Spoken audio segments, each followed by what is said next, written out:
Assalamualaikum warahmatullahi wabarakatuh. Ketemu lagi dengan saya, guru mata pelajaran PPKN. Mungkin pelajaran yang kemarin kalian sudah paham ya tentang ancaman negara kesatuan Republik Indonesia. Tetapi kemarin adalah sekilas tentang pengertian ancaman. Sekarang ancaman negara kesatuan Republik Indonesia di bidang Ipolexosbud Hankam. Kemarin sudah ya pengertian Ipolexosbud Hankam, mungkin kalian masih ingat ya.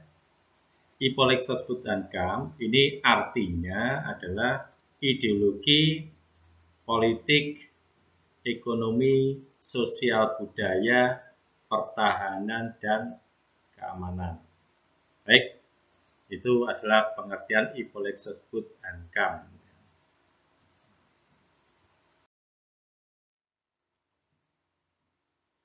Sekarang mari kita masuk ke dalam pembahasan satu persatu item Ipolexosbud Hankam. Yaitu yang pertama adalah tentang bidang ideologi. Mungkin kalian sedikit sudah paham ya tentang ideologi. Kemarin juga ada demo yang cukup besar tentang ideologi. Mungkin kalian sudah ini agak lama-lama sudah mengenal ya tentang ideologi. Bidang ideologi, ancaman ideologi merupakan ancaman yang dilakukan untuk mempengaruhi ideologi dan mengancam dasar falsafah negara.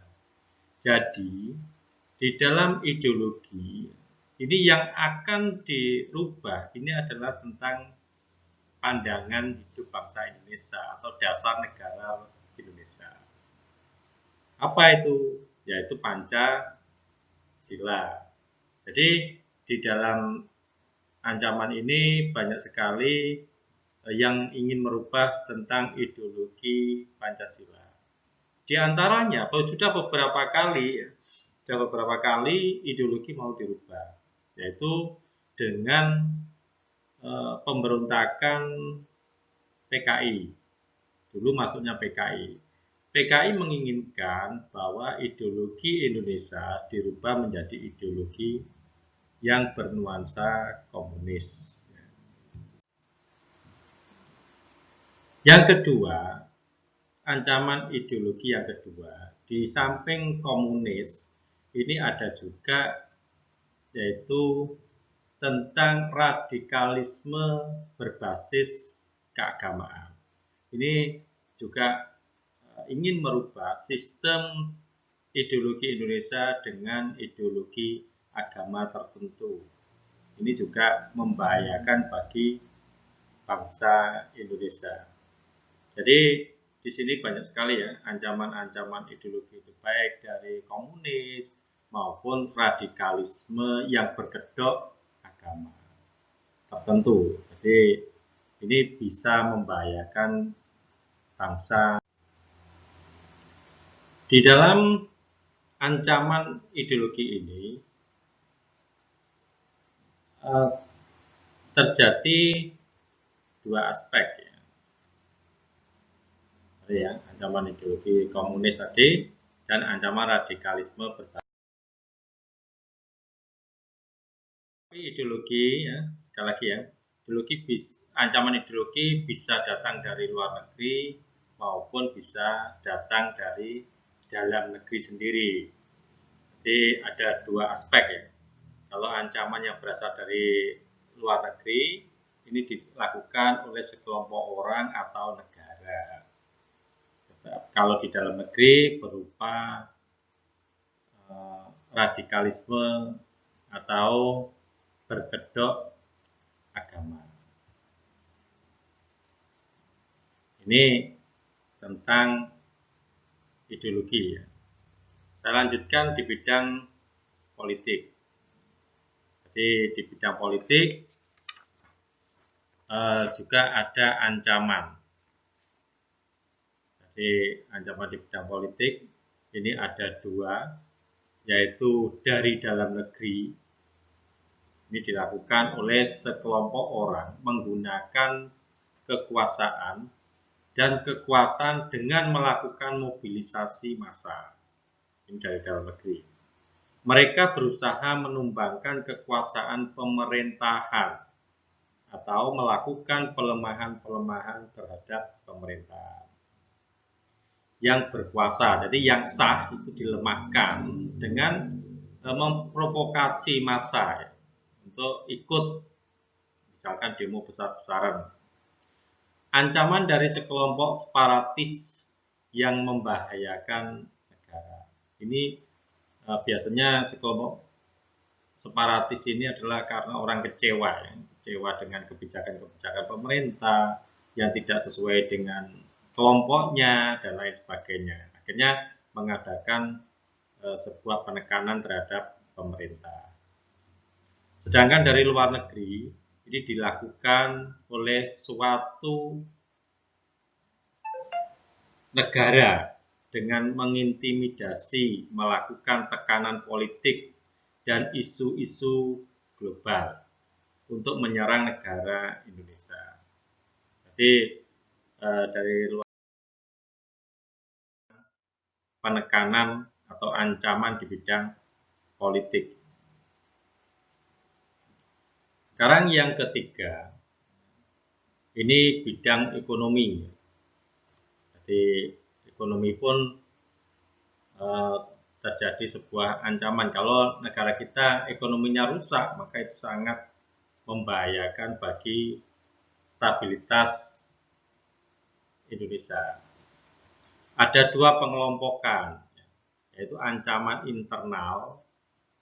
Ancaman internal itu berupa inflasi, pengangguran meningkat, infrastruktur yang belum merata, lalu kebijakan ekonomi yang belum jelas. Inflasi itu nilai tukar rupiah yang melemah. Jadi ini sangat membahayakan bagi bangsa Indonesia di penekanan. Ingat, tahun 1998 Indonesia pernah terjadi inflasi yang sangat buruk. Akhirnya apa yang terjadi? Para investor lari dari Indonesia. Makanya perekonomian bisa hancur. Lalu pengangguran meningkat. Ini juga bisa mengakibatkan dampak daripada bidang ekonomi. Lalu infrastruktur yang belum merata. Terkesan infrastruktur yang ada, ini terkesan adalah infrastruktur yang berada di Jawa. Lalu kebijakan ekonomi yang belum jelas. Jadi politik ekonomi yang tidak jelas sangat mengguncang para investor yang ada di Indonesia, baik investor luar negeri maupun investor dalam negeri. Lalu ancaman eksternal, yaitu ketergantungan yang tinggi terhadap negara asing. Jadi ketergantungan itu tidak boleh dengan negara asing. Ya. Misalkan Indonesia dengan Cina, itu tidak boleh ketergantungan Indonesia ya Indonesia. Kalau ada misalkan kerjasama dengan negara Cina, tetapi kita tidak boleh terlalu tergantung dengan negara Cina. Lalu daya saing yang rendah, kinerja ekonomi yang buruk, ini bisa berdampak hancurnya perekonomian dalam negeri, merupakan ancaman yang luar biasa bangsa Indonesia. Tolong yang belum komentar, silakan komentar, ditulis nomor absennya ya, biar bisa melihat, mengontrol siapa yang tidak mengikuti. Nanti di akhir pembelajaran ini akan saya keluarkan token, token sebagai absensi kehadiran Anda di Google Class. Lalu yang keempat adalah bidang sosial budaya. Di bidang sosial budaya ini dibedakan menjadi dua. Dari dalam itu berupa isu kemiskinan, lagi-lagi kemiskinan itu rawan sekali ya isu-isu itu. Lalu keterbelakangan dan ketidakadilan. Jadi isu ini sangat luar biasa membahayakannya. Jadi isu kemiskinan, isu keterbelakangan, lalu isu ketidakadilan itu memudahkan orang untuk memberontak. Lalu isu tersebut menjadi titik pangkal permasalahan. Jadi tiga isu itu menjadi titik pangkal permasalahan yang ada, yaitu bisa separatisme, bisa kekerasan, atau bencana yang dibuat oleh manusia. Bencana yang dibuat oleh manusia. Jadi banyak bencana yang dibuat oleh manusia, misalkan tentang penjebolan bendungan yang mengakibatkan banjir. Lalu membuat tanah longsor yang disebabkan oleh penebangan hutan dan lain sebagainya. Ini bisa sangat berdampak bagi ancaman di bidang sosial budaya. Lalu yang kedua berasal dari luar negeri. Sosial budayanya apa? Yaitu masuknya nilai-nilai budaya dari luar negeri yang berdampak perubahan-perubahan. Nilai yang mempengaruhi pola pikir. Jadi perubahan itu tidak apa-apa, tetapi kalau perubahan ini menuju perubahan yang kurang baik, bertentangan dengan budaya Indonesia, maka ini sangat membahayakan. Jadi yang bisa mempengaruhi pola pikir, pola sikap, jadi sikap kita berubah. Misalkan ke Eropa-Eropaan, ya ini pakai baju yang minim, pakai apa rambut digondrong, ditato dan lain sebagainya, itu bukan budaya bangsa. Itu adalah nilai yang kurang baik dan pola tindak generasi penerus bangsa yang merubah tatanan budaya bangsa. Dan sekarang ini anak-anak muda banyak yang sudah melupakan budaya kita, budaya asli Indonesia yang terkenal dengan sopan santun, menghormati orang tua, selalu bersikap santun dan lain sebagainya. Ini mulai pudar ketika datangnya budaya asing ke Indonesia. Oh, yang belum subscribe ya, yang belum subscribe supaya subscribe, tekan lonceng ya, tekan lonceng sama like ya. Itu gratis biar kalian mengetahui informasi-informasi yang pendidikan dari saya. Lalu bidang pertahanan dan keamanan. Bidang pertahanan dan keamanan. Meliputi perang tak terbatas, konflik perbatasan dan pelanggaran wilayah. Ini bidang Hankam. Jadi meliputi perang tak terbatas, konflik perbatasan dan pelanggaran wilayah. Penegakan pertahanan dan keamanan dalam negeri Republik Indonesia ini masih menghadapi masalah dan ancaman permasalahan konflik yang terjadi pada suatu wilayah seperti sekarang ini yang ada konfliknya ya, wilayah yang ada konflik ini wilayah Aceh, ini masih konflik, lalu Papua dan Maluku ini masih konflik yang perlu diselesaikan. Jadi cenderung memiliki tujuan yang sama mereka, yaitu ingin memisahkan diri dari Negara Kesatuan Republik Indonesia. Adapun ancaman terhadap keamanan dapat dipengaruhi oleh adanya faktor dari dalam negeri, contohnya gerakan separatis, terorisme, spionase itu mata-mata itu ya. Jadi orang yang berkhianat terhadap negara, spionase. Sabotase, lalu kekerasan. Sabotase itu apa? Sabotase itu adalah sabotase itu merusak fasilitas umum ya. Jadi fasilitas umum dirusak, misalkan listrik dengan karena dalam posisi membahayakan, maka ketika ada sesuatu dimatikan. Ini sabotase. Lalu alat-alat perang itu disabotase. Kekerasan politik ini adalah kekerasan yang dilakukan oleh sekelompok orang dalam menekan politik di negara. Lalu konflik horizontal, perang informasi itu melalui cybercrime itu ya, korupsi dan perang cyber. Ini tentang bidang HANKAP. Jadi ancaman tersebut muncul akibat kurangnya penegakan hukum, kurang meratanya kesejahteraan, ini juga bisa, serta munculnya kesan pembangunan infrastruktur yang lebih banyak terpusat di Jawa. Jadi orang luar Jawa itu merasa bahwa infrastrukturnya kurang dibanding dengan Jawa. Hal ini membuat masyarakat daerah mudah terprovokasi, mudah kena hasutan-hasutan rangka menginginkan sebuah kemerdekaan. Saya lanjutkan, mungkin kalau ada pertanyaan silakan ditulis di kolom komentar ya. Apa yang kurang jelas nanti silakan ditulis di kolom komentar. Yang belum like, subscribe, silakan, gratis ya, biar mendapatkan informasi tentang pelajaran PPKN.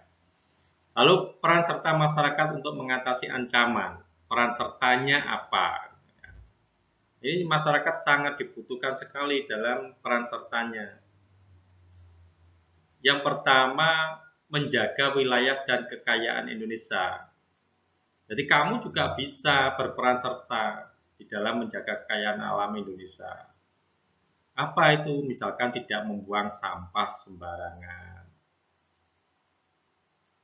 Lalu melaporkan ketika ada tindak kejahatan. Ini juga merupakan peran serta masyarakat. Lalu menciptakan ketahanan nasional. Menghormati perbedaan suku. Jadi saya yakin kita itu punya karakteristik sendiri-sendiri. Kebetulan kalau orang Jawa itu semacam ini, kalau orang luar Jawa itu mempunyai ciri-ciri tertentu, tetapi kita dengan perbedaan-perbedaan itu jangan dipakai sebagai hambatan untuk persatuan negara kita. Lalu yang keempat adalah mempertahankan kesamaan dan kebersamaan. Walaupun kita berbeda, tapi tetap harus kita pertahankan. Memiliki semangat persatuan yang berwawasan Nusantara. Lalu menaati peraturan agar kehidupan berbangsa dan bernegara berjalan dengan tertib aman. Jadi ini yang harus kita kembangkan di dalam mengatasi ancaman. Jadi peran serta masyarakat sangat dibutuhkan. Dari uraian-uraian tadi dapat kita memberikan sebuah kesimpulan. Yang pertama adalah ancaman merupakan setiap usaha dan kegiatan baik dari dalam negeri maupun luar negeri yang dinilai dapat membahayakan kedaulatan, keutuhan, dan keselamatan suatu negara.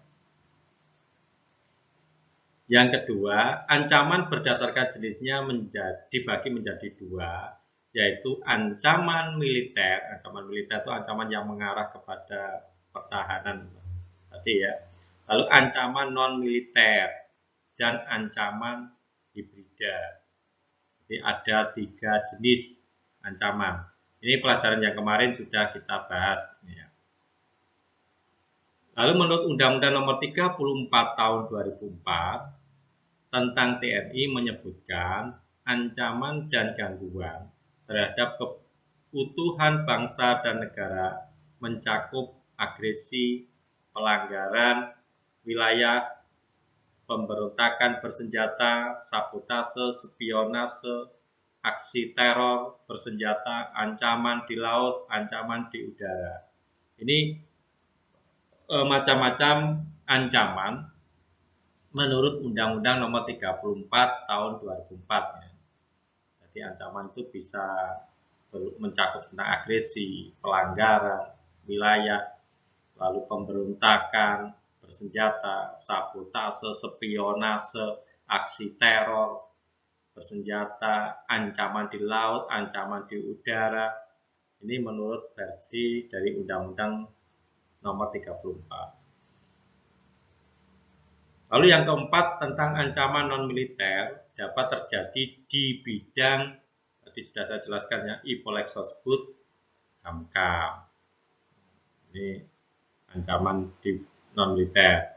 Untuk menjaga keutuhan negara kesatuan Republik Indonesia, maka masyarakat harus berperan aktif. Jadi itu yang bisa saya sampaikan tentang pelajaran hari ini. Kalau kamu mau absensi di GC, Google Class, kamu harus memasukkan token ya, token 2020 supaya absensi kalian bisa masuk. Nah, sampai di sini. Nanti kalau ada pertanyaan silakan ditulis di kolom komentar.